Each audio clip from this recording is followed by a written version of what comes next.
Magandang umaga po. Narito na po ang magiging lagay ng panahon ngayong araw ng Lunes, April 7, 2025.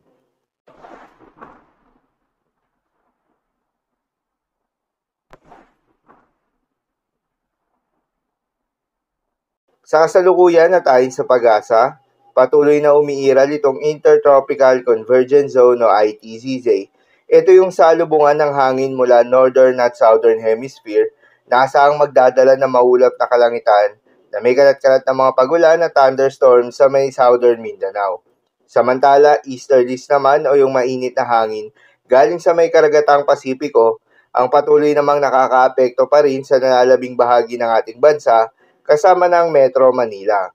Dahil dito ay asahan yung generally fair weather condition, mainit at maalinsangan na panahon sa umaga hanggang sa tanghali.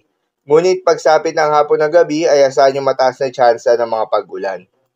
Magandang balita naman dahil ayon sa pag-asa ay wala tayong binabantayan na low pressure area o bagyo sa loob o malapit sa Philippine Area of Responsibility na maring makaapekto sa ating bansa.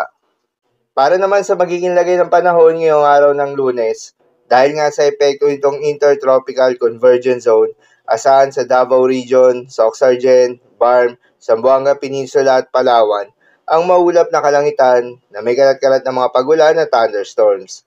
Posible ang mga pagbaha o pagguho ng lupa dahil sa katamtaman hanggang sa kuminsan ay malakas na pagulan. Habang sa Metro Manila at nalalabing bahagi pa ng ating bansa, ay asahan naman yung bahagyang maulap hanggang sa maulap na kalangitan na may kalat-kalat na mga pagulan o thunderstorms na dulot ng easterlies. Posible rin na mga pagbaha o pagguho ng lupa during severe thunderstorms. Madalas, nabobo ang mga thunderstorms na ito tuwing hapon o gabi na nagtatagal ng 1 hanggang 2 oras.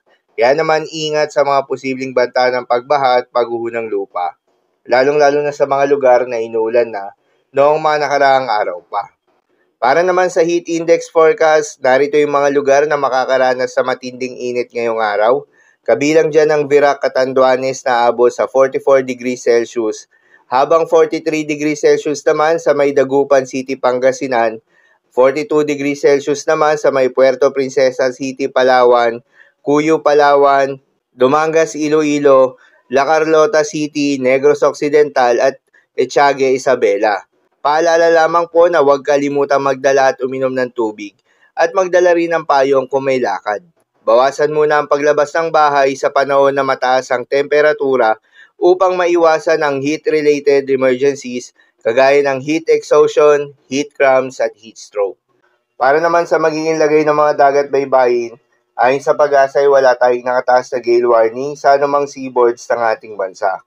Kaya naman malayang makakapamalaot yung mga kababayan nating mangingisda at yung may mga maliliit na sasakyan pandagat. Ngunit iba yung pag-iingat pa rin, lalo na kung meron tayong offshore thunderstorms activity. Asahan yung paglakas ng hangin at kaakibat nito ay pagtaas rin ng mga pag-alon. So, lamang po para sa lagay ng panahon ngayong araw ng Lunes. Keep safe everyone.